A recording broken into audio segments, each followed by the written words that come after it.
कहानी सुना रही हूँ। एक राजा थे जो कि बेटी अपने जिस राज में राज करते थे बेटी वहाँ ले जाया करते थे। हम तो बहुत दुकानें लगी हुई थी, वो दुकान नहीं बहुत से लोगों को नोटिस करती थी जो चीज़ एक दिन मतलब जो भी रहते थे वहाँ पे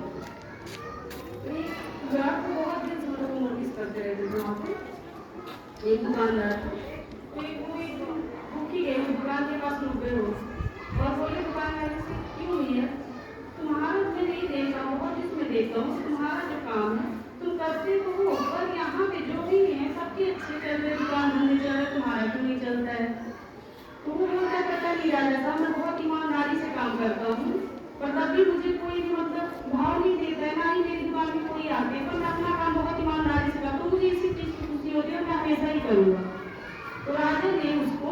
एक सिक्का दिया और उसको बोला ठीक बेटा तुम ऐसी ईमानदारी से करना एक दिन तुम्हारा दिन जरूर चलेगा। और राजा वहाँ से चले गए क्योंकि राजा के साथ में कुछ लोग भी रहते थे वहाँ पे उन्होंने भी सुना कि मतलब राजा ने उसको क्या कहा कि ईमानदारी से काम करते रहना। तो आपस में लोग बातें भी करने लगे ये राजा ये जो दुकानदार है बहुत ईमानदार है।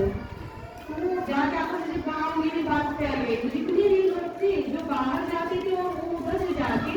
उसकी दुकान में ही जाने लगे। इस कहानी में ये शिक्षा मिलती है और उसको मतलब आगे उसको धंधा भी ठीक ठाक चलने लगा। और राजा फिर वहाँ पे आया जो जब दूसरे दिन आया तो देखा कि